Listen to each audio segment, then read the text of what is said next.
So for this video we are going to take on the Wayrest Plains on Master, better known as the Pig Encounter. I am going to be using an assassin deck, which you can see on the screen. It's basically like Swindler's Market Assassin, but with a couple of changes.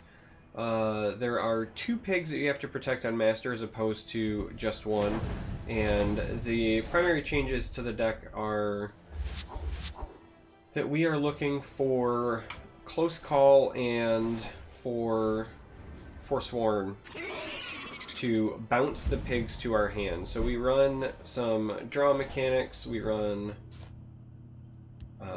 Firebolt and removal, and then we run things like Sculpt to hopefully find Close Call. And the big concern typically at the start is just trying to, you know, get to a point where you can protect the pigs, put them in your hand, and then once they're in your hand, they're just safe. So from that point on, you can just, you know, hopefully, that was a very fortuitous draw, and a fortuitous movement, but nonetheless. These move at the start of your turn, so I actually think we might want to develop this turn since they're not in immediate danger. And we can always Fighter's Guild later.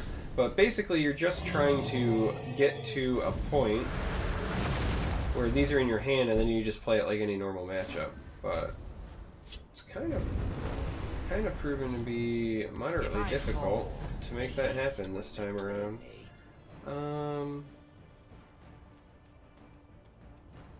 Yeah, I think we use the curse here. We're also gonna poke him. Call it good. Guard, bad. So again, so there's a Forsworn guide. That is good for us. So right out of the gate here, we are going to take out the 2/1. And we're going to Forsworn guide. Let's get some board presence over here as well, I guess. And let's bounce this one. And let's go ahead and use the ring and just also Crushing Blow. Well, I've already used the ring, so let's commit. I don't want to give him runes yet, though, till I get the other pig in the hand, I think, and then we'll start going face. Yeah, that was likely a mistake on my part using the Crushing Blow. It was kind of unnecessary at that point.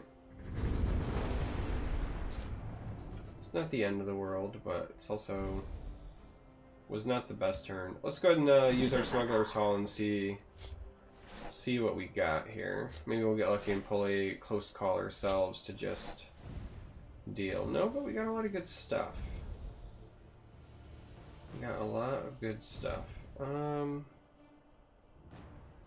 So the pig does have shadow. We can also ward it, and we have a free guard to drop in front. So at this point, I actually think I'm okay with giving him a couple more cards here. So we got a decent amount of defense. And how do we want to handle this?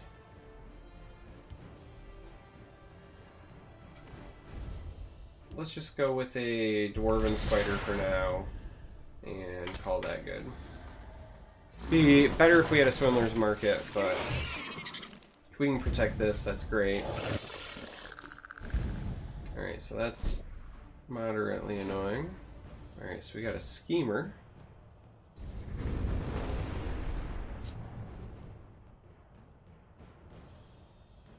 We're probably going to take this trade here. The question is how. Like, we'd like to keep this alive, so this is probably going to get our ward, though I guess we could just throw a guard in front. It's kind of a tough call here. This is going to get a curse either way. Let's get that out of the way. And then let's go ahead and play our Schemer before we commit to anything else. Right? Because the draw may affect something. Really didn't, though.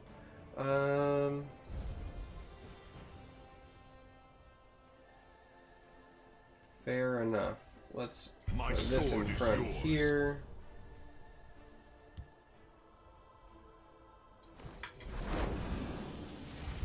Ward this and take our trade. And go in for some damage. We may end up finishing this encounter without getting rid of the second pig to our hand, but that's also fine. You can kind of just play like a tempo game. But ideally, we would have found at least one of our other bounce options by now.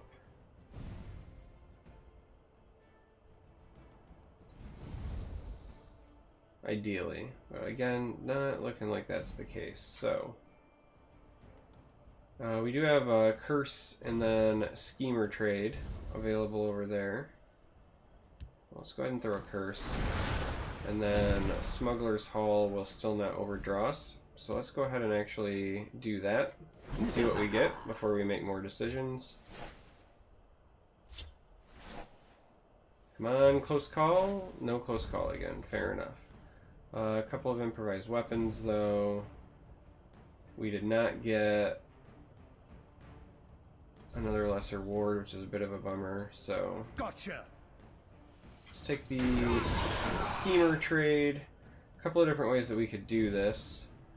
We do have this available, and another guard just to, in case he has a removal or something. So let's go ahead and push some damage. You know what?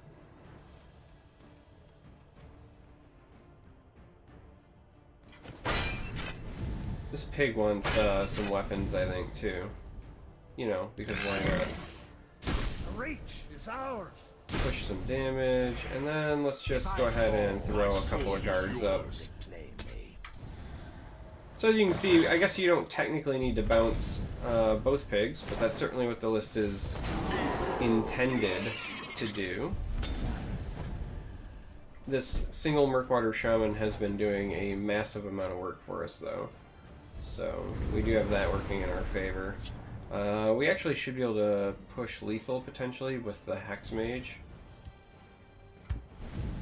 Nice try. There's a close call. There is indeed a close call. Go ahead and do this though, because I get some damage through. And then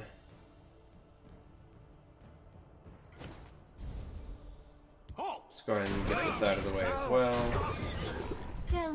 Play a Hex Mage, and let's start with some of the shenanigans. Let's bounce that, get our damage in. Go like that. And then we've got not quite enough. We're actually just short. Right, we've got 2, 4, 6. Basically we would drop a spider. Well, actually we only have 4 because we'd have to give him a minion to Fire Bloom. So really we could drop a spider and like self-curse it up a bit, but doesn't matter. At this point we have both of our pigs in hand. We have a massive board lead, a massive hand lead, so not a lot they can really do at this point. And yeah, that's it. We're just gonna throw some curses, and there you go. That's how you beat the encounter. So again, the idea is you want to bounce the pigs to your hand, and there are some things to facilitate that. And then the rest of the game is really just kind of a tempo assassin play. You know, kill the minions, ward your pigs if you need to, shackle things if you need to. Just keep the pigs alive, push some damage, and you'll be fine.